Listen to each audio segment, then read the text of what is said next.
사랑하는 여러분, 우리가 사도신경을 매주마다 선포하죠. 우리 교회는 대한예수장의 합동측이고 개혁주의의 근간에 있는 교회입니다. 옛날에는 이제 굉장히 보수적인 교회에서는 사도신경을 하지 않는 교회는 이단이다 이렇게 말하기도 했다 그래요. 그러니까 사도신경은 성경 책 자체는 아니지만 성경을 요약해서 우리가 믿는 것이 무엇인지를 글로 잘 표현한 것입니다. 그래서 우리의 신앙 고백인 거죠. 그래서 제가 맨날 매주마다 선포하는 내용이 뭐죠? 사도신경을 힘차게 선포하며 우리의 신앙을 고백하겠습니다. 이렇게 하고 항상 멘트가 똑같아요. 몇 글자 차이 날 때는 있지만 컨디션에 따라 달라요. 예, 픽살이 날 때도 있고요. 그러면 전능하사, 우리 보통 전능하사 천지를 만드신 하나님 아버지 이렇게 하는데 우리 교회는 좀 특별하게 하죠. 전능하사 천지를 만드시기 선포하게 하고 싶은 거예요. 우리가 무엇을 믿는지, 우리의 신앙이 무엇인지, 우리의 믿는 바가 무엇인지 사도신경을 통해서 우리의 신앙을 고백하는 거예요. 그런 의미에서 사도신경 굉장히 중요한 거죠. 성경을 압축해서 우리가 믿는 바가 무엇인지, 특별히 오늘은 제목이 뭐죠? 유일하신 아들 우리 주 예수 그리스도를 믿습니다예요. 우리 6페이지 보면 돼요. 6페이지 오면 다시 한번 읽을게요. 시작. 유일하신 아들. 사도신경의 12항목 중에 6항목이 예수님과 관련된 내용입니다. 두 가지를 의미하고 있는데 그만큼 중요하다는 것도 있고, 이 사도신경이 발표됐을 당시에 그만큼 이단들의 공격이 어떤 것으로 왔다는 것이죠? 예수님과 관련돼서. 여러분, 우리 말만 하면 하나동산 교회가 저절로 나가지고 이게 우리나라는 위대한 나라예요. 왜 위대한 나라죠? 재림 예수가 80명이 넘는다. 내가 예수다 한 자가 거의 100명이 넘는다 그래요. 그러니까 위대한 나라다. 그러니까 예수님을 가지고 가장 이단이 득세하는 거죠. 그래서 예수님이 어떤 존재인지에 대해서 알아보는 시간을 가지면 좋을 것 같습니다. 그래서 기독교는요 무엇이냐? 예수님에 대한 바른 신앙 고백을 근간으로 하는 거예요. 그러니까 핵심 중에 핵심이죠. 그래서 그 신학교 가면 교리를 배우는데 인간론도 배우지만 기독론을 배워요. 그러니까 기독교가 무엇이냐, 기독교가 말한 바가 무엇이냐, 그럼 예수 그리스도에 대해서 배운 거예요. 자, 첫 번째, 그러니까 사도신경이 그 두 번째 항목, 오늘은 그 외아들 우리 주 예수, 마이크 좀 줄여주시겠어요? 그 외아들 우리 주 예수 그리스도를 믿사오니라고 하는데 예수님을 네 가지 호칭으로 불러요. 첫 번째 뭐죠? 유일하신 외아들. 두 번째는 뭐죠? 주. 세 번째는 예수. 네 번째는 그리스도. 그러니까 유일하신 외아들 주 예수 그리스도. 이렇게 한 거예요. 외아들 우리 구주 예수 그리스도를 믿사오니 이렇게 하잖아요. 그러니까 이 네 가지를 살펴볼 텐데, 이 네 가지 호칭은 개별적이면서도 예수님이 상호유기적으로 어떠한 분이신지를 명확하게 나타내고 있어요. 자, 첫 번째로 뭐라고요? 그 외아들. 읽어볼까요? 시작. 그 외아들. 예수님이 그 외아들이래요. 그러면 제가 항상 발음할 때 그 외아들 할 때 기억나시죠? 그 외아들 이렇게 항상 이렇게 하더라고요. 보니까 되게 어색하죠? 그 외아들 하죠. 그 외아들 굉장히 중요하다는 뜻이에요. 그 외아들. 항상 제가 화면을 이렇게 모니터할 때마다 그 외아들, 나는 왜 글을 올릴까, 글을 왜 올릴까 이런 생각을 하긴 하는데, 외아들. 여러분 혹시 나는 외동이다, 나 외아들이다 있습니까? 귀한 넌 딸이잖아. 가은아, 너는 여자야. 여자는 딸이야. 아들이 아니야? 김미아 권생 어떻게 된 거예요 이거? 그러니까 근데 있잖아, 아들보다 딸이 귀하다. 왜 아들보다 누가 귀해요? 외아들, 외동 딸이 더 귀한 거죠. 제가 이제 그렇게 안 보이지만 제가 존귀한 외아들이에요. 내가 왜 외아들이냐면 제가 나일 때 우리 집안에 그 DNA가 있어요. 몸이 두꺼운 DNA가 있어요. 중2 때 78kg. 예, 이 몸이 두꺼운 DNA가 있어가지고, 그리고 특별히 이렇게 머리통이죠. 머리가 두꺼웠대요. 그래서 어머니가 이제 저를 낳으면서 이런 고백을 했대요. 주님 죽고 싶습니다. 그리고 저를 낳자마자 힘들게 막 산통진동 다 겪고 낳자마자 우리 아버지께 했대요. 둘째는 없어. 이렇게 고백해서 제가 외아들이 됐어요. 그럼 이제 보통 외아들 하면 귀하게 자라요, 막 자라요? 전 어떻게 자랐을 것 같아요? 막 자랐다고 담임 목사한테. 그렇습니다. 예, 저는 이제 편하게 자랐어요. 예. 왜냐하면 저희 그 삼촌들이 계셔요. 외가의 삼촌들인데 굉장히 탁월하고 똑똑하고 되게 젠틀하고 좋은 사람인데 약간 오늘날로 말하면 테토가 아니라 약간 애견 느낌이 나는데 할머니가 슈퍼우먼이라서 삼촌이 말만 하면 다 해줬어요. 삼촌들이 말하면. 근데 저희 어머니도 사랑을 많이 받고 자랐지만 삼촌들이 더 잘 될 수 있었는데 할머니가 이렇게 많이 해줘서 덜 됐다라는 엄마의 그런 개인적인 생각이 있었어요. 그게 뭐 연구 결과가 나오진 않았는데 어머니가 봤을 때는 그렇다는 거예요. 삼촌들이 더 잘 될 수 있었는데 할머니가 너무 오냐오냐 귀하게 키워서 버려버렸다. 이런 자기만의 고백이 있어서 자기가 어떻게 다짐했냐면 자기는 아들이건 딸건 하면 굉장히 굴릴 것이다라고 혼자 합의 없이 혼자서 마음 먹은 거예요. 그래서 제가 태어났죠. 엄마도 힘들게도 했고 태어날 때. 그래서 제가 태어났을 때 저희 어머니가 굉장히 저를 자유분방하게 놔두셨어요. 어떤 결정이든 스스로 하게끔 했고 그냥 네 인생이니까 네가 결정해 이랬어요. 뭐 특별하게 내가 뭐 이걸 해볼까 저걸 해볼까 하면 한 번도 반대한 적이 없어요. 그것이 항상 하는 말이 있어요. 네가 책임져라. 네가 결정을 네가 책임져. 항상 그렇게 하셨어요. 참 너무 감사하지만 그때는 좀 섭섭한 마음도 좀 있었답니다. 그래서 이제 저희 어머니가 이대입구에서 옷가게를 하셨잖아요. 그래서 망하기 전에 돈을 굉장히 잘 버셨어요. 그러니까 상상을 초월할 정도 벌어서 용돈은 많이 줬어요. 용돈은 많이 줬지만 뭔가 따뜻하게 감싸주거나 이런 거 없이 그냥 스스로 약간 미국 스타일로 너무 일찍 한 중학교 때부터는 스스로 다 결정하게 하고 스스로 하게끔 했던 것 같아요. 자유롭기도 하면서 또 존중받은 것 같기도 하면서 약간 때로는 섭섭하기도 했다. 스스로 결정하게. 지금까지도 항상 한 번도 내가 뭘 한다 할 때 반대한 적은 없죠. 그리고 항상 뭘 말하냐면 네가 결정하고 네가 책임을 져야 된다라고 얘기하셨다라는 게 있어요.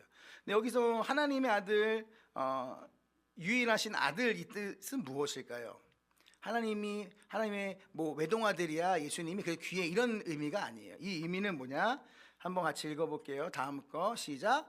예수님과 하나님과의 다시 시작. 예수님과 하나님과의 관계가 유일무이한 특별한 관계다라는 거예요. 단순히 그냥 외동아들인 게 아니라 하나님의 관계가 예수님과 유일한 관계이다라는 뜻을 담고 있다. 그 말은 뭐냐면 성부 하나님과 성자 예수님이 동격이다라는 거예요. 무슨 말인지 알아요?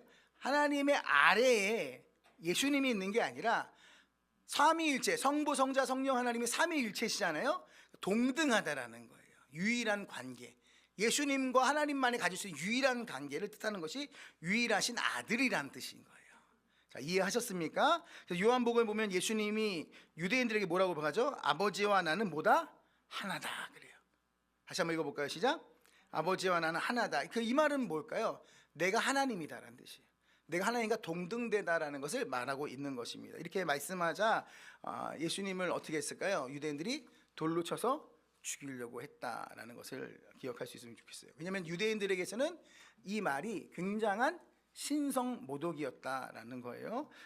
다시 한번 마태복음 1장 21절을 읽어볼게요. 시작. 아들을 낳으리니 이름을 자기 백성을 그들의 죄에서 구원할 자이심이라 하니라 그랬어요. 봐요. 마태복음은 유대인들에게 쓴 복음서입니다. 그래서 마태복음 1장에 보면은 굉장히 고통스러운 게 있어요. 뭐죠? 뭐가 나오죠? 족보가 나요. 14대에서요. 족보가 나와요. 보통은 남자가 남자를 낳고 이렇게 이런 식이에요. 아비 다음에 자식이 나오는데 마지막 마태복음 1장 16절 보면 특이점이 나와요. 한번 읽어볼게요. 시작. 나으리아의 남편 요셉을 낳았어요. 자 봐요. 여기까지는 맞죠. 남자가 남자를 낳았다고 얘기하잖아요. 그러니까 여자가 낳았지만 남자의 후손이란 뜻인 거잖아요. 그죠? 근데 다시 한번 그 다음에 뭐라고 나오죠? 마리아에게서 그리스도라 칭하는 예수가 낳았다. 마리아는 남자예요, 여자예요? 아빠예요, 엄마예요? 엄마예요. 마리아에게서는 그리스도란, 그러니까 요셉의 자식인 예수 그리스도가 아니라 성령으로 잉태되어서 마리아에게 난 예수다라는 뜻이 있는 거예요. 특이점이 있는 거죠. 이것은 뭘 얘기하냐? 대부분의 성경학자들이 뭐라고 얘기하냐면 이 본문이 예수님의 아버지는 요셉이 아니라 하나님이다라는 것을 증거하는 장면이다. 사실 우리가 그냥 지나쳤던 장면이지만 특이하죠. 예수님의 진정한 아버지는 성부이신 하나님이다라는 것을 이야기한다는 것이에요.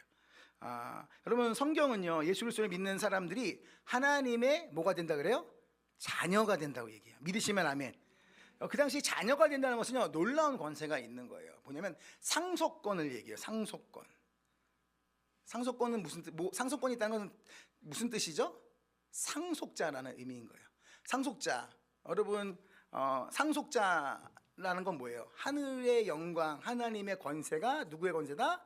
나의 권세다. 하나님이 나의 아버지이시기 때문에 이것은 예수 그리스도뿐만 아니라 예수 그리스도를 주로 고백하는 모든 하나님의 자녀에게 모두에게 동일하게 주어진 하나님의 은혜가 뭐냐면 상속권과 상속자라는 것이죠. 믿으시면 아멘 하시길 바라요. 그래서 우리가 예수님의 이름으로 뭐 하죠? 기도하잖아요. 항상 마무리할 때 우리가 기도하고 간구할 때 뭘로 구하는 거예요? 예수님의 이름으로 구하는 거예요. 근데 이제 이런 사람도 있어요. 제가 이제 신앙생활을 하고 이제 목회를 하다 보면은 기도할 때 꼭 이렇게 기도하는 사람이 있어요. 하나님도 바쁘신데 내 기도까지 내가 패기치고 싶지 않다. 이런 얘기 하는 사람 있어요, 없어요? 혹시 내가 그렇다 하면 손 한번 들어봐봐요. 쓸데없는 거예요. 바보라고 말하고 싶어요. 괜히 하나님께 패기칠까봐 기도하지 못하는 건. 저는 어떻게 기도할까요? 저는 아들답게 기도합니다. 그걸 구하는 거죠. 신뢰함으로 구하는 거죠. 선한 것을 구하는 거죠. 내가 엄마한테 용돈 1, 2, 3 달라는 게 아니라 이제 더 성숙하고 성장하게 되니까 하늘의 신실한 것, 신령한 것으로 하나님의 나라와 하나님의 임재와 하나님께 귀하게 쓰임받는 교회가 되길 원한다는 제 열망과 바람이 있는 거죠. 그 열망과 바람과 그 구함을 주님께서 기뻐하신다는 믿음이 있는 거죠. 할렐루야. 여러분 이제 봐봐요. 그 개인으로 넘어가서 내 마음에 소원과 믿음이 있는데 막 못 구하는 자들이 있어. 막 하나님이 안 줄까 봐도 그랬고 여지까지 내 기도가 한 번도 이루어지지 않았기 때문에 못 구한 자들도 있어요. 내 인생은 늘 불행하기만 했고 응답받지 못했고 나는 승부하지 못했기 때문에 그래요. 따라합니다. 못 구하면 바보이다. 평생 그게 살다가 죽는 거예요. 누군가는 풍성히 누리죠. 누굴 거야? 저 같은 사람들. 기도한 대로 다 되잖아요. 지금요. 잘난 척하는 시간이 아니라 됐잖아요. 제 아내가 20년 사는데 내가 이제 된다 그러면 다 믿어요. 이제 하도 되니까 된다니 그럼 믿어요. 제가 막 분석하고 판단해서 된다는 게 아니라 하나님이 해주시면 되는 거지. 그것이 내 욕심이 내 판단이 아니라 하나님이 선하게 역사하시면 된다라는 믿음이 있는 거죠. 나는 왜냐면 난 상속자니까. 얼마나 좋아요. 뭐 장모님이 10,000원, 10만 원, 20만 원, 30만 원 주는 그 용돈의 수준이 아니라 하늘의 하나님 아버지가 내 아버지가 되시는 거예요. 여기서 다 동등한 거예요. 믿으시면 아멘. 얼마나 믿음으로 구하고 상식자답게 사느냐가 중요하다. 그래서 저는 사랑하는 여러분에게 그 믿음이 있었으면 좋겠습니다. 할렐루야. 여기서 유일한 아들이라는 것은 무슨 뜻이냐면 하나님의 영원하신 아들, 독생자라고 말할 때는 하나님이 신이기 때문에 그 유일한 아들, 유일무이한 관계인 그 아들 예수도 보다 하나님이다라는 것을 얘기하는 거예요. 이 고백에는 그 고백의 의미가 담긴 겁니다. 그래서 21절 보면 다시요 특이점이 있어요. 한번 읽어볼게요. 시작. 아들을 낳으니 이름을 예수라 하라. 이는 그가 자기 백성을 그들의 죄에서 구원할 자이심이라 하니라. 자, 봐서요. 여기서 예수님이 하나님의 아들인 증거가 있어요. 수없이 많지만 우리가 평소에 못 살펴봤던 독특한 부분이 있어요. 고백이 있어요. 아들을 낳으니 그 이름을 예수라 하라. 이는 그가 자기 백성을 그들의 죄에서 구원할 자다. 여기서 그가 하나님의 아들인 증거가 어디 나올까요? 어느 부분에 나올까요? 말해보세요. 편하게. 설교 짧게 할 테니까. 그건 너무나 당연한 거고. 당연하지 않은 거 한번 해봐봐요. 방언? 뭐일 것 같아요? 이름? 땡. 백성. 근데 무슨 백성? 자기 백성. 아들이 이름은 예수인데 이는 그가 자기 백성이라는 거예요. 구약 성경에서 하나님이 내 백성 그러잖아요. 하나님의 백성을 뭐라고 불렀어요? 자기 백성이라고 한 거예요. 하나님의 백성을 자기 백성이라고 불렀어요. 그러니까 예수님이 하나님의 아들이라는 것을 성경이 증거하고 있다. 구약 성경에 보면 제일 많이 나왔던 것이 이스라엘 백성을 가리켜서 내 백성. 하나님이 구약에 나온 하나님이 했던 말인 거예요. 근데 신약 성경에 와서 마태복음에 예수님이 자기 백성이라고 얘기한 거예요. 하나님만이 이스라엘 같은 내 백성이라는 호칭을 쓸 수 있다. 믿을 수 있게 간절히 소망합니다. 자, 두 번째 예수예요. 예수의 뜻이 뭘까요? 한번 읽어볼게요. 시작. 자기 백성을 그들의 죄로부터 구원할 자. 이게 뭐냐면 예수님의 정체성이에요. 예수님이 이 땅에 오신 이유, 목적이 뭐다? 자기 백성을 뭐로부터? 죄로부터 구원할 자. 그분이 직책이에요. 그분이, 근데 이 예수란 이름이요, 누가 붙여준 이름일까요? 제 아들을 오늘 집안 얘기 많이 해서 죄송합니다. 첫째 아들이 우주고 둘째 아들이 뭐예요? 열방인데, 우리나라는 할아버지가 이름을 지어주기도 하고 할머니가 이름을 지어주기도 하고 아빠 엄마 중에 권세가 센 사람이 이름을 보통 정하죠. 근데 원래 이제 제가 결혼할 때 계약을 썼어요. 뭘 썼냐면 둘 다 외동이었거든요.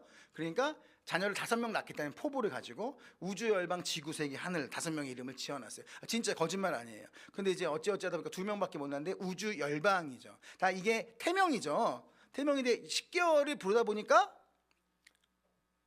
우주라고 따르게 부르는 게 너무 어색한 거야. 열방이를 10개월 부르면서 기도하니까 또 다른 이름을 하기가 쉽지가 않은 거예요. 그래서 저희 아버지는 서울 사람이잖아요. 근데 그게 태명은 장모님하고 저희가 지은 거고, 서울 집에 있는 저희 아버지 어머니는 친가잖아. 나름 또 친손주 둘의 이름을 지는데 별로 권세를 발휘 못했어요. 우리 엄마는 100% 뭐든지 다 괜찮다고 좋다 하는 사람이고, 저희 아버지는 되게 이성적이고 되게 STJ 원본 같은 사람인데, 그래서 본인이 봤을 땐 좀 약간 어색할 수도 있잖아요. 근데 처음에 우주 할 때 우주? 그런데 우주 코스모스 우주 좋지 않아요, 아빠? 엄마도 좋대. 그냥 좋다 그러세요, 우리 엄마가. 그러니까 아 그래 좋다 이렇게 했는데, 두 번째는 둘째가 3년 만에 태어났어.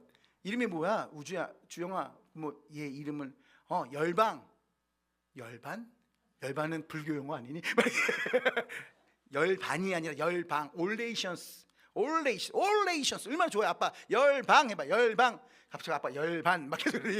열방은 조금 방구할 때 방 얘기하고 이렇게 아주 약간 어색했는데, 옆에서 우리 엄마가 또 그냥 냅두라고 그래가지고 우리는 이제 권세가 이제 어머니들에게 있기 때문에 못했어요. 그래서 우주 열방. 근데 보통 팔레스타인은 누가 이름을 줬냐면 아빠가 이름을 부르셨어요. 근데 성경에 보면 뭐라 하세요? 이름을 천사가 지어서 갖고 와요. 이름을 뭐로 하라? 예수라 하라. 아버지가 짓지 않고 친아버지 하나님이 지으신 거예요. 예수라고 지정을 했다라는 것이 그 안에 증거로 되는 거예요. 백성을 그에 대해서 구원할 자라는 뜻이 있는 거죠. 친히 하나님께서 그의 이름을 붙여주셨다 라고 생각하시면 될 것 같아요.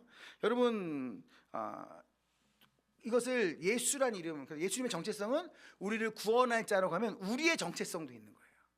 우리가 예수님을 주님이라고 부른다는 것은 무엇이면 우리의 죄로부터 당신이 나의 구원자라는 뜻이 되는 거잖아요. 그럼 나는 뭘 가지고 있는 자라는 거예요? 나는 죄인이라는 뜻이죠. 나는 당신으로 통해 죄로부터 뭘 받아야 되는 거예요? 구원을 받아야 된다는 것이에요. 여러분, 분명히 말하지만요, 우리는 태어나서 죄를 져봤자 무슨 죄를 졌겠어요, 여러분들? 아무 말 하지 마세요. 죄를 져봤자 여러분 무슨 죄를 졌겠어요? 여러분, 천사 같은 사람이 죄를 져봤자 어떤 죄를 졌겠어요? 저 쳐다보지 마세요. 그럴지라도 이미 태어날 때부터 뭘 가지고 태어나죠? 원죄를 갖고 태어나. 선악과 사건이 원죄 갖고 태어나고, 그 모든 사람들은 어떻게 되는 거예요? 죄인인 거예요. 죄를 갖고는 절대로 어디 갈 수 없어요? 천국에 갈 수 없죠. 거룩하지 못하기 때문에. 이 죄의 해결을 오직 예수 그리스도만 할 수 있다라는 거예요. 자, 이스라엘 백성들의 민수기 보면요, 광야에서 자꾸 원망했어요. 원망하니까 하나님이 이제 요약해서 불뱀을 보냈어요. 원망하면 뱀에 물리는 거예요, 여러분. 불뱀을 보내서, 왜 불뱀이냐? 딱 물리면은 온몸이 타들어가는 것처럼 고통스러워서 불뱀이야. 가장 강력한 사막에 독이 있는 불뱀을 보냈어요. 그러니까 백성들이 그제서야 뭐하죠? 회개하니까 하나님이 모세에게 특효약을 주는데, 어디다 바르고 뿌리고 이런 것이 아니라 노스로 뱀을 만들어서 봐라. 그러면 어떻게 하는 것이다? 살 것이다 그랬어요. 여러분, 만약에 뱀에 물렸어요. 으악 하고 원망하다가 뱀에 물렸어. 그러면 여러분, 고통스러워 막 죽어가는데 약을 줘 막 이랬더니 약을 안 주고, 야, 모세가 장대에 달아서 뱀을 보면 살 수 있대. 그러면 나는 본다 안 본다? 안 볼 사람. 안 볼 사람 분명히 있을걸? 왜요? 너무 쉬우니까 못 믿는 거야. 그건 방법이 아니잖아. 방법은 뭐야? 막 수술을 해주든지 독을 빼든지 약을 바르든지 해야 되는데, 그 뱀을 보면 산다고? 노뱀 보면 산다고? 쉬워서 안 믿는 거야. 인간은요, 모든 종교가 구원을 향해 달려가잖아요. 그래서 인간이 막 수행하고 고행하고 막 그 진리를 득도하기 위해서 막 앉아고 서 있고 평생 누워 있고 앉아 있고 막 무거운 데 올라가고 막 자기를 고행하고 괴롭히고 이래서 진리를 찾았어요, 못 찾았어요? 진리를 못 찾았잖아요. 진리는 뭐예요? 오직 예수 그리스도만 우리의 구원자 되는 거지. 성경에 말하는 진리란 말이에요. 찾을래야 찾을 수가 없는 거죠. 진리가 계속 벗어나고 어긋나고 있으니까. 근데 그러면 복음은 뭐냐? 세상의 종교는 내가 뭘 어떻게 막 해서 구원이 임하는 건데, 복음은 뭐냐? 이와 반대되는 거예요. 따라합니다. 너는 아무것도 할 게 없다. 이게 복음이에요. 믿으시면 아멘. 주님이 택하시고 정하시고 불러주셔서 믿음마저도 어떻게 한 거예요? 바깥으로부터 불어 넣어 주신 거죠. 내가 믿어야지 하고 주님을 선택한 것이 아니라 그 믿음마저도 누가 주신 거예요? 주님이 주셨어요. 헷갈리면 안 돼요. 그 믿음마저도 주님이 주신 거라고요. 주님이 택하시고 정하시고 불러주셔서 내가 믿어준 게 아니라, 내가 선택해서 주님 믿은 게 아니라 그 믿음마저도 주님이 주셔서 믿음으로 고백하게 하는 거죠. 믿는 게 아니라 믿어지는 게 맞는 거예요. 믿으시면 아멘. 이게 믿어져야 되는 거예요. 어느 날 예수가 믿어지는 겁니다. 어느 날 예수가 내 예수가 된 겁니다. 저 십자가 나의 십자가가 되는 거예요. 할렐루야. 그게 믿음이에요. 내가 한 게 있어요, 없어요? 없어요. 여러분, 예수님이 십자가에 못 박혔을 때 양쪽에 강도가 있어요. 왼쪽인지 오른쪽인지 모르겠어요. 근데 이 십자가에 못 박혔다는 건 뭘 뜻하는 거예요? 그만큼 참혹한 죄인이란 뜻이에요. 그 당시 사회가 말한 가장 큰 죄인이란 뜻이에요. 근데 한 명은 예수님을 부인하고 욕했어요. 야, 네가 예수고 왕이면 날 내려놓고 너나 좀 내려가 봐. 그러니까 여기서 뭐래? 너 예수님한테 그러면 안 돼? 그러면서 예수님한테 슬쩍 이렇게 얘기해요. 이 사람이 그동안 회당에 나가서 예배를 드리거나 헌금을 하거나 봉사하거나 11조를 하거나 막 뭐 방송실을 봉사하거나 이런 거 했어요, 안 했어요? 하지 않았어요. 예수여, 나를 불쌍히 여기 당신의 나라에 나를 기억하소서, 이렇게 얘기했어요. 그 한마디, 나를 기억해 달라고. 예수님 뭐래요? 내가 진실로 진실로 너희에게 이르노니 너가 오늘 나와 함께 어디 있을 거다? 낙원에 있을 거라 그래요. 모든 신학자가 말하는 성경에서 가장 스펙타클하게 극적으로 구원받은 자를 얘기하는 거예요. 인생의 마지막 때에 십자가에서 구원이 임한 거예요. 자, 이게 뭘 말하는 거예요? 종교적 행위로 구원받은 거예요? 이 믿음의 고백으로 구원받은 거예요. 믿으시면 아멘. 근데 신학자들은 뭐라고 얘기하죠? 이 고백마저 주님이 성령이 일하셔서 했을 것이다.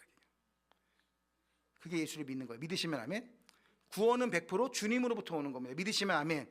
그리고 끝은 구원이, 그러면 봐봐요. 여기까지만 얘기할게요. 그러면 그 구원이 누구로부터 온 거예요? 주님으로부터 왔잖아요. 그러면 그 마침은 누구가 맞춰주시는 거예요? 주님이 맞춰주시는 거죠.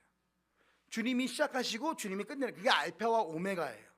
주님이 시작해서 주님이 끝내주시는 거예요. 중간에 구원이 이탈할 수 있어요, 없어요? 헷갈린가 본데 처음부터 다시 얘기했는데, 구원이 이탈할 수 있어요, 없어요? 없어요. 그게 성경이 말하는 거예요. 너가 나를 택한 것이고 내가 너를 택했고 내가 너를 택했기 때문에 어느 정도 가르치면 내 아들 예수를 죽여서 너를 살렸기 때문에 나는 끝까지 너를 포기하지 않아라는 거예요. 중간에 막 나 안 믿을래 그런다고 막 예수님 진짜 믿었는데 안 믿는다고 빠져나갈 수 있어요, 없어요? 여기서 나 10년 정도 방황한 적 있다 이런 사람 있잖아요. 있어요, 없어요? 청년부 하면 그래요. 청년부 할 때면 전 7년 만에 왔습니다. 8년 만에 왔습니다. 다 회복돼요. 돌아와요. 예전에 예수를 진짜 믿었다면 돌아올 수, 왜냐하면 하나님이 견인하고 안 버리니까 그런 거예요. 그게 구원의 위대함이에요. 믿으시면 아멘. 믿으시게 예수님 축복합니다. 뭐가 중요한 거예요? 기독교의 본질은 뭐예요? 죄의 깨달음이에요. 우리가 구원받기 전에 주님이 내가 구원받을 조건을 하나 주시는 거예요. 내 죄가 깨달아져야 돼요. 내 죄가 더러운 줄 알아요. 제가 교회학교 사역을 9년 했잖아요. 초등학생만 했어요. 초등학생인데 제가 이런 적도 있어요. 집회가 끝난 다음에 제가 이런 고백한 적, 주님 제가 죽어도 좋습니다, 이런 고백한 적도 있어요. 거기 300명의 아이들이 있는데 그 아이들 다 예수가 주라고 고백했어요.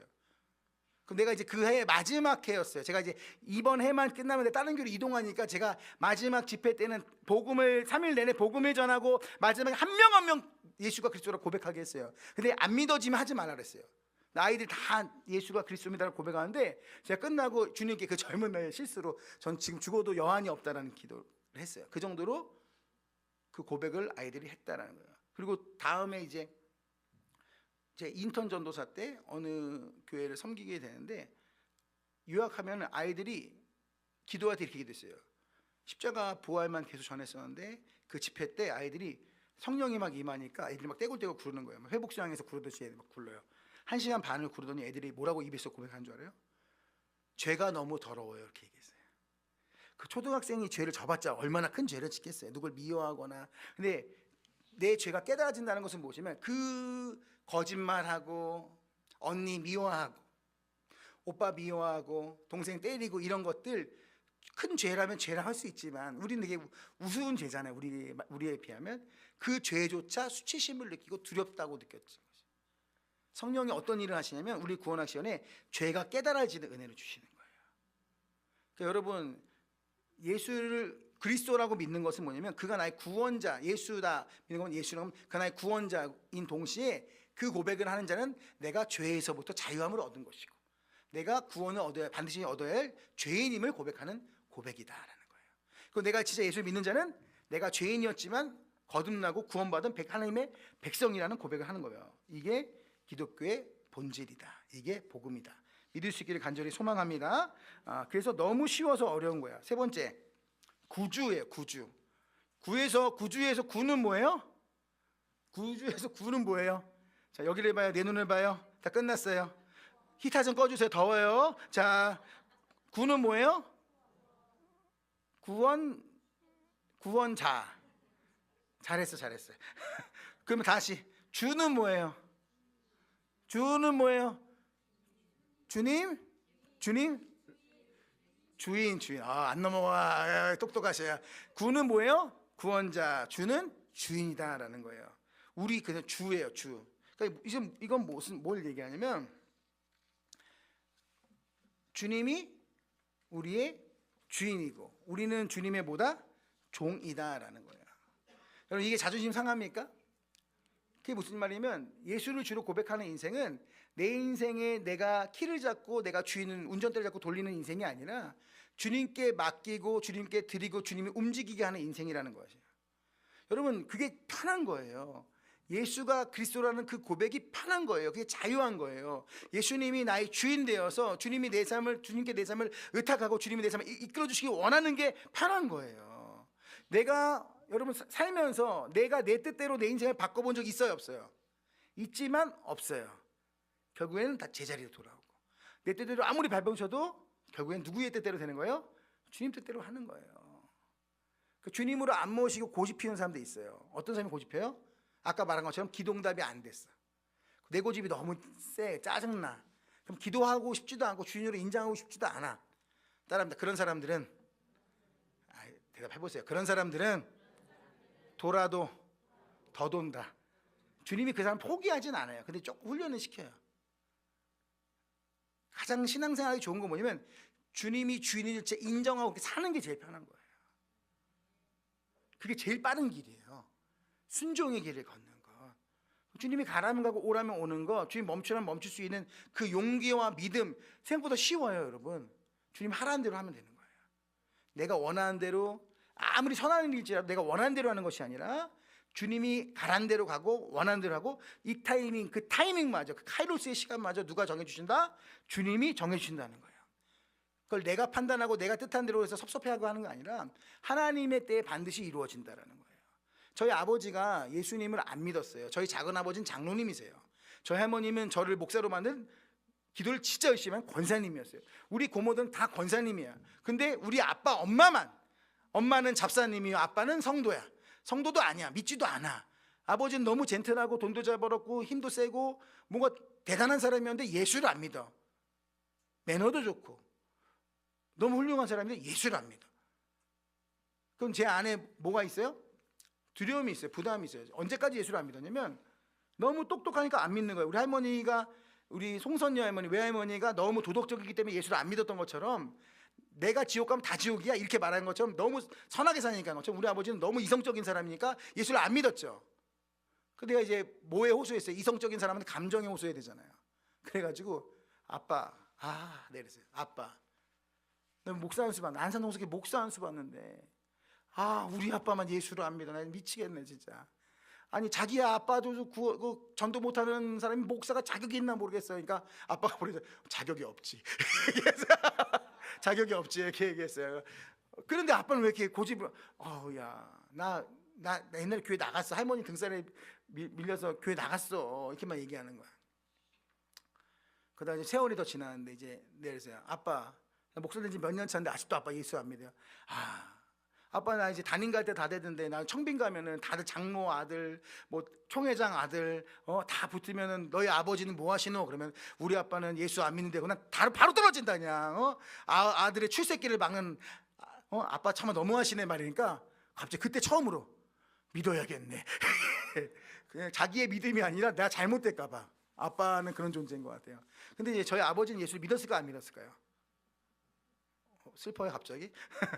믿으셨어요. 진심으로 고백하고 믿으셨어요.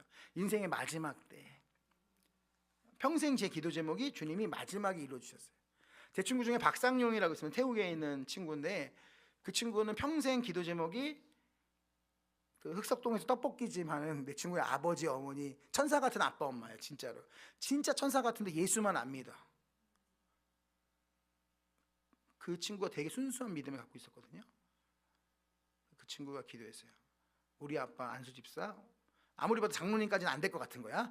너무 늦었고, 우리 아빠 안수 집사, 우리 엄마 권사. 근데 하나님 이루어주셨을까 안 이루어주셨을까요? 거의 이루어주셨어요. 아버지는 집사님, 서리 집사님이 돌아가시고, 엄마는 권사님으로 돌아가셨어요. 할렐루야. 제가 무슨 말 하고 싶냐면, 하나님의 때가 있는 거예요. 주님을 주인으로 모시면 그것까지도 신뢰해야 돼요. 선하심, 주님의 선하심, 주님의 선하심이 나를 가장 선한 길로 이끈다는 믿음까지 있는 거예요. 그분을 주인으로 모시는 거예요.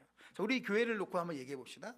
우리 교회가 시작됐을 때 25개월 됐지만 너무나 하고 싶은 게 많았을 거 아니에요. 그죠? 이것도 하고 싶고 저것도 하고 싶었는데, 했어요 안 했어요? 안 했죠. 우리가 초창기 뭐만 했어요? 예배만 드렸죠. 왜냐하면 주님이 원하시는 게 예배였거든요. 진짜 예배자들이 원했고 예배하기 원하셨어요. 그럼 제 머릿속에 행사 대망이고 할 게 너무 많잖아. 막 너무 한 게 많고 할 게 많고 했는데 안 했어요. 그래서 주님이 하라는 것만 했죠. 그게 제일 잘 되더라고. 뭔가 머릿속에 복잡하고 할 게 많고 막 전전긍긍 쓰면 괴로웠을 것 같아. 그리고 돌이켜서 25개월 지나서 보니까 어떻게 된 거예요? 우리는 주님이 가라는 순종만 했는데, 우리가 6층을 확장하고 3층을 확장하고 우리는 25개월 만에 450명이 넘는 교회가 됐다. 사람이 한 겁니까? 하나님이 한 겁니까? 하나님이 하신 거죠.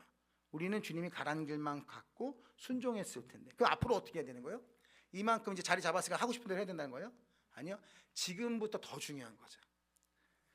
지금 더 깨달아야죠. 교회의 주인이 누구시다? 하나님이심을 알고 주님이 하라는 대로 순종의 길을 걷는 게 가장 부흥의 지름길이다. 할렐루야. 말씀을 마무리할게요. 자, 개인도 마찬가지인 거예요. 다시 한번 말씀드리지만, 개인의 주인도 누구라는 거예요? 여러분의 주인이 누구라는 거예요? 하나님. 예수님이 여러분의 주인 되세요. 믿으시면 아멘. 그래서 성경이 뭘 말하고 있는지, 성경이 어느 방향 가기 원하시는지를 깨달아 알아서 그 길을 걸을 수 있게 축복합니다. 내가 좀 빨리 갈 수 있을 것 같지만 그게 빠르지 않아요. 내 뜻대로 내가 내 인생의 주인 돼서 이렇게 가면 더 빠를 것 같지만, 지름길 같지만 결국엔 다 자빠지고 쓰러지고 넘어지고 내 뜻대로 되지 않는 거죠. 결국에는 주님이 가시는 길로 가야 돼요. 왜냐하면, 여기까지만 하고 마칠게요. 왜냐하면 주님도 이 땅에 오셨을 때 가장 연약한 모습으로 오셨어요. 주님이 막 와서 막 장성한 로마 군인처럼 피지컬 좋게 딱 나타나서 다 죽여버릴 거야 이렇게 나타나셨어요? 주님은 아기로 태어났죠. 아기는 뭘 상징하는 거예요? 약함과 아무것도 자기가 할 수 없는 걸 얘기하는 거죠. 굳이 그렇게까지 할 필요가 있었을까? 굳이 예수님이 아기로까지 나와서 가장 연약한 자의 모습을 올 필요가 있었을까? 공생의 시작 전에 30년 동안 그냥 몫으로 살 필요가 있었을까? 가장 가난하고 약함으로 가장 부족한 삶을 살 필요가 있었을까? 하지만 주님이 하나님의 말씀에 뭐 한 거예요? 순종한 거죠. 주님이 공생의 마지막 때 겟세마네 기도에서 어떻게 된 거예요? 뭐라고 기도해요? 아버지요, 내 뜻대로 마시고 누구 뜻대로? 아버지 뜻대로. 근데 그 전에 뭐라고 기도했어요? 할 수만 있거든 이 잔을 내게서 치워달라는 거예요. 예수님도 그 십자가 못 박히시는 게 쉬운 거예요, 어려운 거예요? 어려운 거예요. 그 십자가에 못 박히는 게 주의 뜻이니까 순종의 마음을 한 거죠. 근데 주님이 가장 힘들었던 건 못 박혀서 고통스러운 게 아니라 주님과 인류의 모든 죄를 주님이 짊어지고 대속으로 죽으셨기 때문에 주님이 예수님을 제물로 본 겁니다. 대속 제물로 본 거예요. 우리의 죄를 짊어진 대속 제물로 본 겁니다. 죄의 전가가 다 이루어졌기 때문에, 우리의 죄를 다 짊어지고 주셨기 때문에 주님은 아들 예수로 본 게 아니라 제물로 본 거예요. 그 모든 죄의 진노를 예수에게 다 퍼부은, 그렇게까지 해서 우리를 구원해 주신 게 복음인 거예요. 할렐루야. 주님도 순종하셨어요. 예수님도 순종하셨어요. 우리도 그 순종의 길을 걸어야 될 줄로 믿습니다. 4번은 못했는데 4번은 더하면 여러분 시험에 들 수 있기 때문에 다음 주 설교자가 이어서 하고 넘어가도록 하겠습니다. 균형 맞춰서 우리 이 시간 함께 기도하고 마칠게요. 같이 우리 시간 기도할 때 한번 이제 불을 좀 꺼주시고 이렇게 스스로 한번 기도해봤으면 좋겠어요. 나는 진짜 유일하신 하나님의 아들 구주 예수 그리스도를 믿는 자인지, 나는 그 죄로부터 구원받아야 될 존재임을 믿는지, 나는 하나님의 상속자임을 믿는지, 나는 하나님의 아들답게 순종의 길을 걷는지 한번 돌아보시길 바라고, 말씀을 기억하면서 자유롭게 주의 이름을 한번 외치고 전심으로 기도합니다. 주님 찾습니다. 주여.